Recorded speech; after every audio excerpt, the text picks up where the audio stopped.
નમસ્કાર દર્શક મિત્રો, આપ જોઈ રહ્યા છો IHRTC ન્યૂઝ અને હું છું રિપોર્ટર દિનેશ કુમારસિંહ બાબરિયા ઘેટી.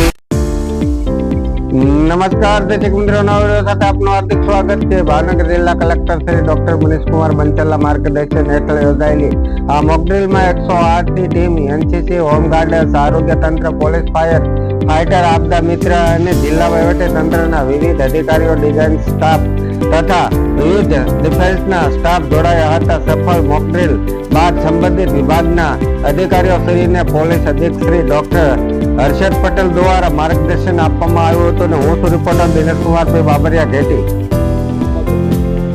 ભાવનગર શહેરના વાઘાવાડી મુખ્ય રોડ ઉપર આવેલા central salt marine and research institute ખાતેથી સાંજના આશરે 5 વાગ્યાના અરસામાં કલેક્ટર કચેરીના કંટ્રોલ રૂમ અને ભાવનગર જિલ્લા પોલીસ કંટ્રોલ રૂમ ખાતે કોલ મળેલ કે સેન્ટ્રલ સોલ્ટ ખાતેની મેઇન જૂની બિલ્ડિંગની આગળના ગાર્ડનના ભાગમાં કોઈ ડ્રોન દ્વારા બ્લાસ્ટ કરી અને હુમલો કરવામાં આવેલો છે.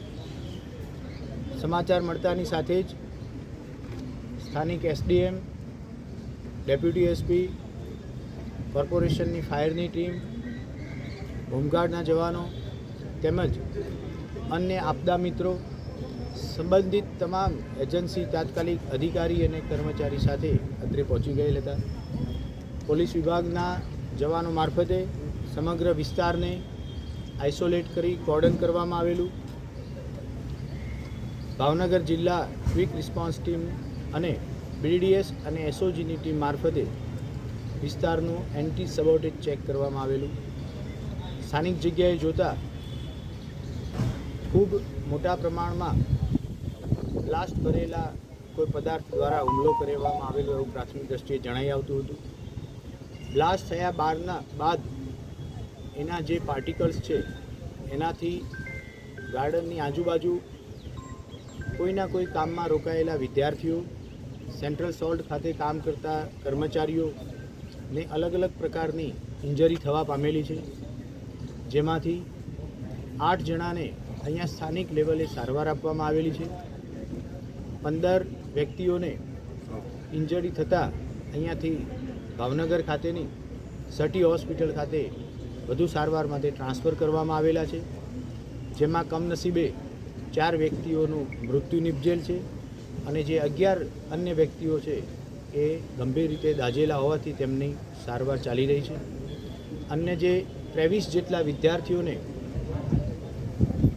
આ કેમ્પસમાંથી અન્ય સેફ જગ્યાએ ઇવેક્યુએટ કરી અને લઈ જવામાં આવેલા છે. સમગ્ર બાબતની ઇન્વેસ્ટિગેશન શરૂ કરી દેવામાં આવેલું છે. ખાસ કરી આ જે બ્લાસ્ટ થયો છે એમાં કેવા પ્રકારના બ્લાસ્ટ મટીરિયલ, કયા કેમિકલ વાપરવામાં આવેલા છે એ દિશામાં પ્રયત્ન ચાલુ છે.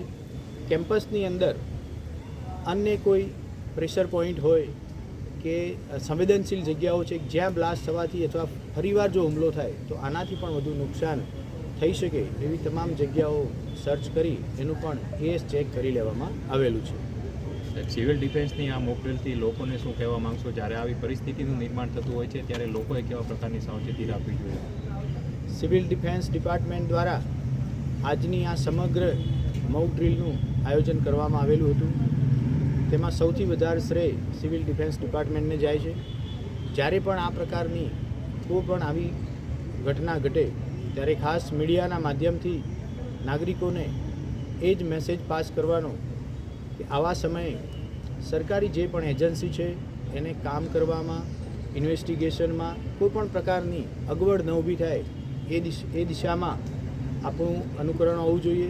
ખાસ કરી ટ્રાફિકમાં અવ્યવસ્થા ન થાય, આવનારી એમ્બ્યુલન્સ, પોલીસના વાહનો કે ફાયર બ્રિગેડના વાહનો એને તાત્કાલિક આપણે જગ્યા આપીએ અને ખોટા વાયરલ થતા મેસેજોથી પેનિક ન કરીએ એ ખાસ આજના તબક્કે મીડિયાના માધ્યમથી નાગરિકોને અનુરોધ છે.